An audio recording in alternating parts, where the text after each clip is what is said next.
ರಾಮಸ್ವಾಮಿ ದೇವಸ್ಥಾನಕ್ಕೆ ಸಂಬಂಧಪಟ್ಟ ಹಾಗೆ ಜಾಗ ಬಂದು ದೇವಸ್ಥಾನಕ್ಕೆ ಸಂಬಂಧಪಟ್ಟದ್ದು. ಅದಕ್ಕೆ ಯಾವುದೇ ರೀತಿ ಖಾತೆಗಳನ್ನು ಬದಲಾವಣೆ ಆಗಲಿ ಮತ್ತೊಂದು NOCಗಳನ್ನಾಗಲಿ ಯಾವುದು ಮಾಡಬಾರ್ದು.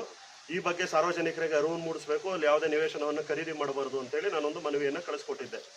ಅದಕ್ಕೆ ತಮ್ಮ PDO ಅವರು ಏನೇನು ಬರಹ ಕೊಟ್ಟಿದ್ದಾರೆ ಅಂತ ಹೇಳಿದ್ರೆ, ಇದು ದಾಖಲಾತಿಗಳು ಯಾವುದನ್ನು ನಮಗೆ ಸಲ್ಲಿಸಿಲ್ಲ, ಜೊತೆಗೆ ನಮ್ಮ ಲೀಗಲ್ ಟೀಮ್ನ ವಿಚಾರ ಮಾಡಿದಾಗ ಇದೆಲ್ಲ ಸರಿ ಇದೆ ಅಂತ ಹೇಳ್ತಿದ್ದಾರೆ. ಆದರೆ ಇದು ಸಂಪೂರ್ಣ ಸುಳ್ಳು.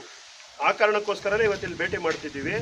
DC ಆಫೀಸ್ಗೆ ಹೋದರೆ DC ಆಫೀಸಲ್ಲೂ ಯಾರೂ ಇರೋದಿಲ್ಲ, ಗ್ರಾಮ ಪಂಚಾಯತಿಗೆ ಬಂದರೆ ಗ್ರಾಮ ಪಂಚಾಯತಿಲೂ ಯಾರೂ ಇರೋದಿಲ್ಲ.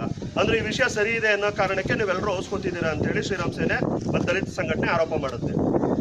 ಜೊತೆಗೆ ಏನಂತ ಹೇಳಿದ್ರೆ, 1 ವರ್ಷದ ಹಿಂದೆನೇ ನಾವು ಮುಜರಾಯಿ ಇಲಾಖೆಗೆ ಕ್ಲಾರಿಫಿಕೇಶನ್ ಬರ್ತಿದ್ದೀವಿ ಅಂತ ನಿಮ್ಮ PDO ಅವರು ಹೇಳ್ತಾರೆ. ಆದರೆ ನೀವು ಬರ್ದಿರೋದು ಬರೀ 2 ತಿಂಗಳ ಹಿಂದೆ. ಇದ್ರ ಜೊತೆಗೆ ಹೈಕೋರ್ಟಲ್ಲಿ ಇದು ರಿಟ್ ಪಿಟಿಷನ್ ಬ್ಯಾಲೆನ್ಸ್ ಇದೆ, ಹೌದಾ?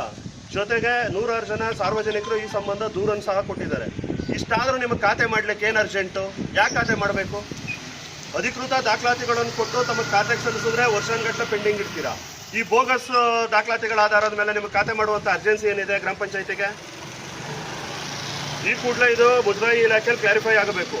ನೀವು ಅಥವಾ ನಿಮ್ಮ ಸೆಕ್ರೆಟರಿ ಅವರು ಅಥವಾ PDO ಅವರು ಯಾರು ಹೋಗ್ತಿರೋ, ಲೀಗಲ್ ಟೀಮ್ ಹೋಗ್ತಿರೋ ಗೊತ್ತಿಲ್ಲ, ಮುಜರಾಯಿ ಇಲಾಖೆಯಲ್ಲಿ ದಾಖಲಾತಿಗಳು ಯಾರು ತಿದ್ದಿದ್ದಾರೆ, ಯಾರು ಬೋಗಸ್ ಆಗಿದೆ, ಅದು ಸಂಪೂರ್ಣ ಮಾಹಿತಿ ಬರಬೇಕು. ಅದನ್ನು ಸಾರ್ವಜನಿಕರಿಗೆ ತಿಳಿಸ್ಬೇಕು. ಇಲ್ಲ ಅಂತ ಹೇಳಿದ್ರೆ ಇನ್ನು 15 ದಿನ ಬಿಟ್ಟು ಗ್ರಾಮ ಪಂಚಾಯತಿ ವಿರುದ್ಧ ರಸ್ತೆಯಲ್ಲಿ ನಾವು ಧರಣಿಯನ್ನು ಸಹ ಕೂರ್ತಿದ್ದೇವೆ. ಈ ಬಗ್ಗೆ ನೀವು PDO ಅವ್ರಿಗೆ UO ಅವ್ರ ಗಮನಕ್ಕೆ ತರಬೇಕು. ಮತ್ತೆ ಯಾವಾಗಾದರೂ ಪ್ರತಿಭಟನೆ ಅಥವಾ ಮನವಿ ಕೊಡ್ಲಿಕ್ಕೆ ಯಾರಾದರೂ ಸಾರ್ವಜನಿಕರು ನಾಗರಿಕರು ಬರ್ತಾರೆ ಅಂತ ಹೇಳಿದ್ರೆ ಸಾಧ್ಯವಾದಷ್ಟು ಕಚೇರಿಯಲ್ಲಿ ಅಧಿಕಾರಿಗಳು ಇರಬೇಕು. ವಿಷಯ ಗೊತ್ತಿದ್ದು ಯಾಕೆ ಪಂಚಾಯತಿಯಲ್ಲಿ ಇಲ್ಲ ಇವತ್ತು?